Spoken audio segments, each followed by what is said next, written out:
everyone. Today we are going to learn about DNA packaging in eukaryotes. याआधी DNA packaging in prokaryotes आपण बघितलं होतं. Eukaryotes show well organized nucleus containing nuclear membrane and nucleolus and thread-like material in the form of chromosomes. जे काही यूकॅरियोट्स आहेत त्यामधलं जे nucleus आहे ते कसं आहे, वेल डेव्हलप आहे. वेल डेव्हलप न्यूक्लियस आहे, त्यामध्ये आपल्याला न्यूक्लियर मेम्ब्रेन दिसून येते,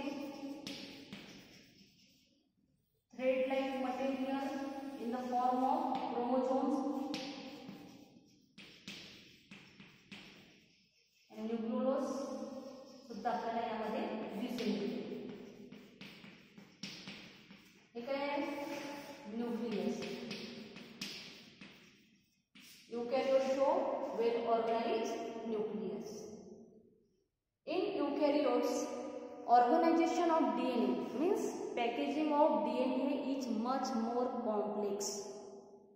आपण जर प्रोकॅरियोट्सचं कंपॅरिझन यूकॅरियोट्स बरोबर केलं तर यूकॅरियोट्स मध्ये जे DNA पॅकेजिंग आहे ते सिंपल फॉर्म मध्ये आहे, पण यामध्ये जे DNA पॅकेजिंग आहे ते मोर कॉम्प्लेक्स फॉर्म मध्ये आपल्याला दिसून येते.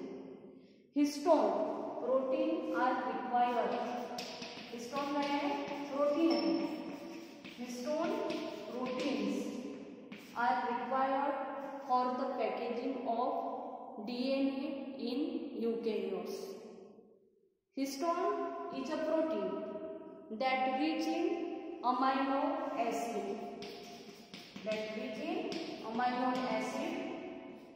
Lysine and arginine, which carry positive charge. यावर कोणतं चार्ज असते, positive charge in their side chain. Histone जे प्रोटीन आहे त्या हिस्टोन प्रोटीनवर कोणतं चार्ज असते, पॉझिटिव्ह चार्ज असते. आपल्या सगळ्यांना माहिती आहे की DNA वर कोणतं चार्ज आहे, निगेटिव्ह चार्ज.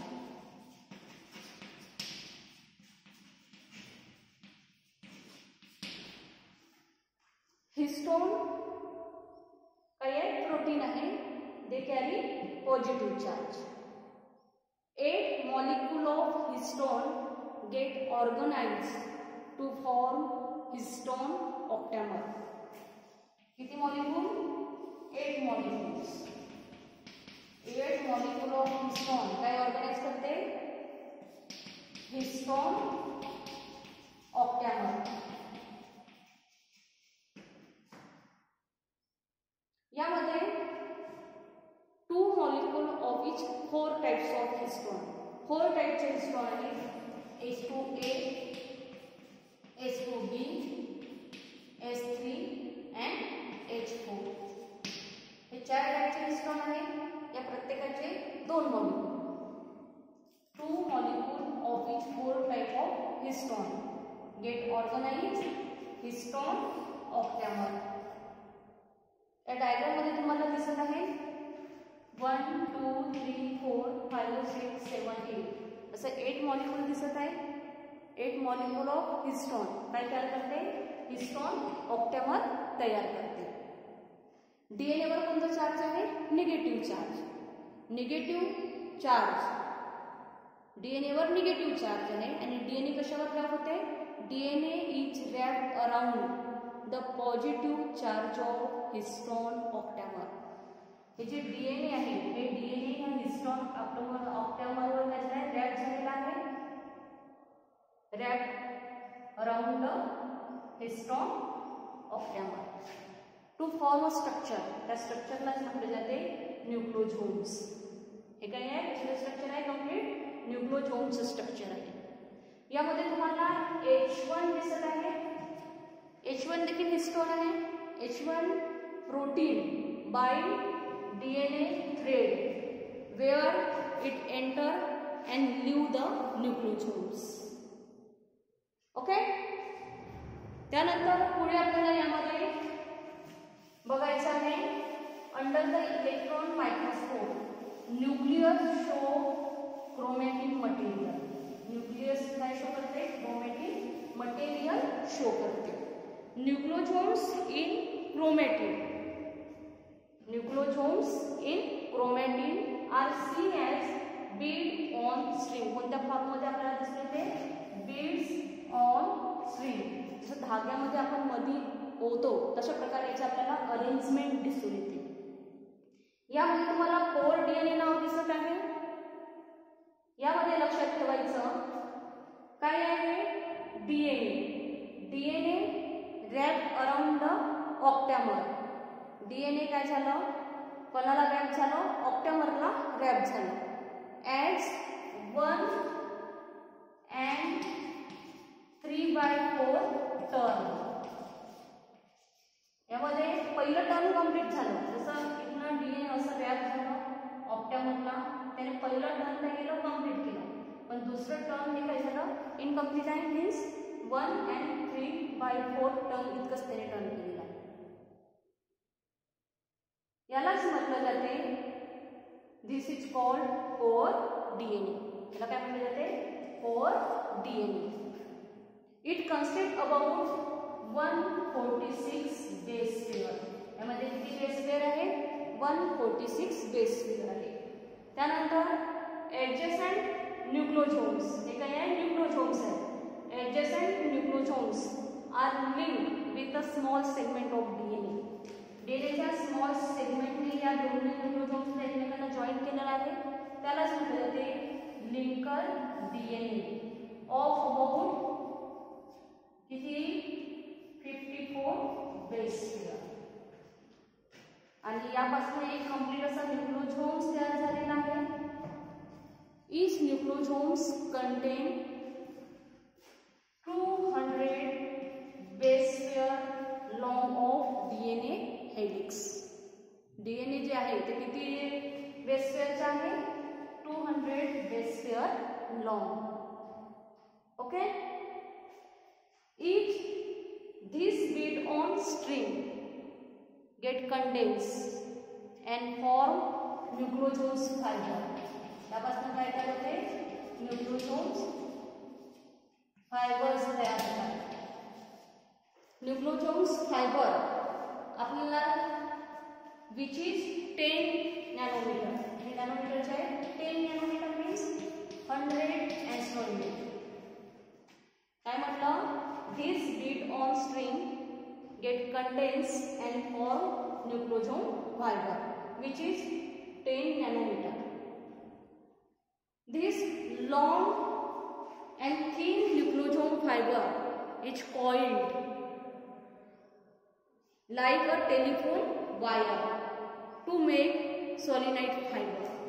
nucleosome fiber पासून काय तयार झालं solenoid fiber तयार झालं. याची डायमीटर किती आहे 30 नॅनोमीटर. 30 nanometre means 300 एंस्ट्रॉइड. हे जे काही न्यूक्लोझोम फायबर आहे is much coiled like a telephone wire like structure. त्या टेलिफोन लाईक वायर स्ट्रक्चरलाच म्हटले जाते सॉलिनाइड फायबर. डायमीटर किती आहे 30 नॅनोमीटर. ओके. असं स्ट्रक्चर आपल्याला कुठे दिसून येते इंटरफेज. इंटरफेजचं जे कॅरेक्टर आहे characteristics of nucleus in interphase यामध्ये आपल्याला सॉलिनाइड्स फायबर दिसून येतात. सॉलिनाइड फायबर कुठे दिसून येतात इंटरफेजमध्ये आपल्याला दिसून येतात. त्यानंतर पुढचं पॉईंट यामध्ये लक्षात ठेवायचं ड्युरिंग प्रोफेज. प्रोफेजमध्ये आपल्याला there is formation of chromatin fiber of 200 nanometer and then chromatids 700 nanometer.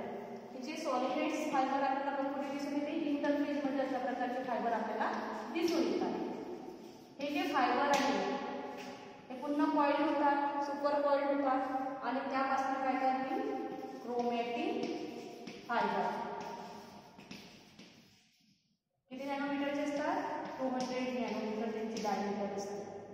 त्यानंतर क्रोमॅटिन फायबरचं पुन्हा कशामध्ये कन्वर्शन होते क्रोमॅटिड्स मध्ये कन्वर्शन होते. ते किती नॅनोमीटरचे असतात 700 नॅनोमीटरचे असतात. आणि जे काही मेटाफेज असते मेटाफेज मध्ये काय तयार होते क्रोमोझोम्स तयार होतात. मेटाफेजमध्ये आपल्याला पूर्णपणे क्रोमोझोम्स तयार होताना दिसतात. जे काही प्रोफेज आहे, प्रोफेजमध्ये कसं असते, क्रोमॅटिड्स तयार होताना दिसतात प्रोफेजमध्ये, क्रोमॅटिन फायबर अँड क्रोमॅटिड्स. मेटाफेजमध्ये क्रोमोझोम्स तयार होतात, chromosome with 2 chromatids join with the centromere.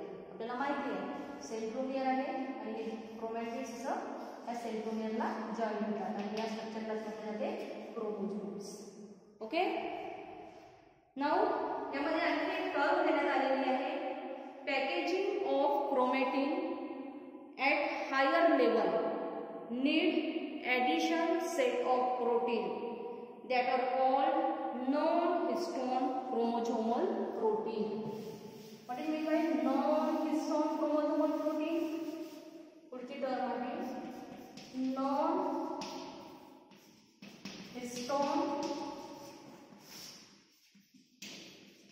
chromosomal protein. याचा मीनिंग लक्षात ठेवायचं, packaging of chromatin in higher level need addition set of protein. Higher लेवलमध्ये आपल्याला ॲडिशन सेट ऑफ प्रोटीनची आवश्यकता पडते, त्यालाच म्हटलं जाते नॉन हिस्टोन क्रोमोझोमल प्रोटीन. आपल्याला यामध्ये आणखी 2 टर्म बघायचे आहेत. What is mean by heterochromatin? Heterochromatin आणि दुसरी टर्म आहे यूक्रोमॅटिन.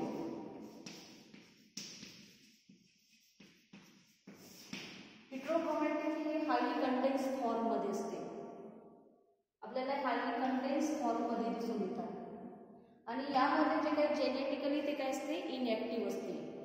हेटेरोक्रोमॅटिन्स आर जेनेटिकली इनएक्टिव्ह, लक्षात ठेवायचं. त्यानंतर इट स्टेन स्ट्रॉंगली अँड अपियर्ड डार्क. यामध्ये आपण जर स्टेन ॲड केलं किंवा डाय ॲड केलं तर ते स्टेन डार्क कलरचं दिसून येते. इट स्टेन स्ट्रॉंगली अँड अपियर्ड डार्क. त्यानंतर यामध्ये लक्षात ठेवायचं, हेटेरोक्रोमॅटिन is 2 to 3 times more rich in DNA than in यूक्रोमॅटिन. लक्षात आलं? हायली कंडेन्स फॉर्म मध्ये असते. कोणत्या फॉर्म मध्ये असते? हायली कंडेन्स फॉर्म, त्यालाच म्हटलं जाते कंडेन्स स्टेट. आणि यामध्ये एक पॉइंट लक्षात ठेवायचं, हेटेरोक्रोमॅटिन इज ट्रान्सक्रिप्शनली इनएक्टिव्ह. हेटेरोक्रोमॅटिन काय आहे? ट्रान्सक्रिप्शनली इनएक्टिव्ह आहे. तर पुढची टर्म आहे यूक्रोमॅटिन. यामध्ये लक्षात ठेवायचं, loosely packed region of chromatin. हे लूजली पॅक्ड असते. काय असते? Loosely packed region of chromatin.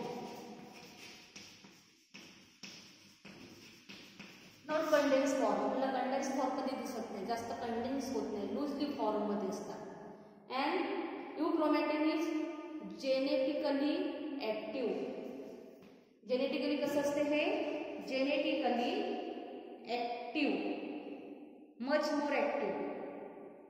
यूक्रोमॅटिन is transcriptionally active. आणि पुढचं एक पॉइंट लक्षात ठेवायचं, यूक्रोमॅटिन रिजन स्टेन लाईट. यामध्ये जर आपण स्टेन केलं तर आपल्याला लाईट कलरमध्ये दिसते. हे कोणत्या कलरमध्ये दिसते? डार्क स्टेन दिसते. यामधलं लाईट स्टेन. हे कसं असते? जेनेटिकली इनएक्टिव्ह. यूक्रोमॅटिन जेनेटिकली कसं असते? ॲक्टिव्ह असते. ओके. यूक्रोमॅटिन ट्रान्सक्रिप्शनली, यामध्ये ट्रान्सक्रिप्शनची प्रोसेस करून येते. ट्रान्सक्रिप्शन म्हणजे डीएनए पासून आरएनए तयार होणे, आरएनए पासून प्रोटीन तयार होणे, याला ट्रान्सक्रिप्शन प्रोसेस असं म्हटलं जाते. तर ट्रान्सक्रिप्शनली यूक्रोमॅटिन कसं असते? ॲक्टिव्ह असते. You understood today's topic? Thank you.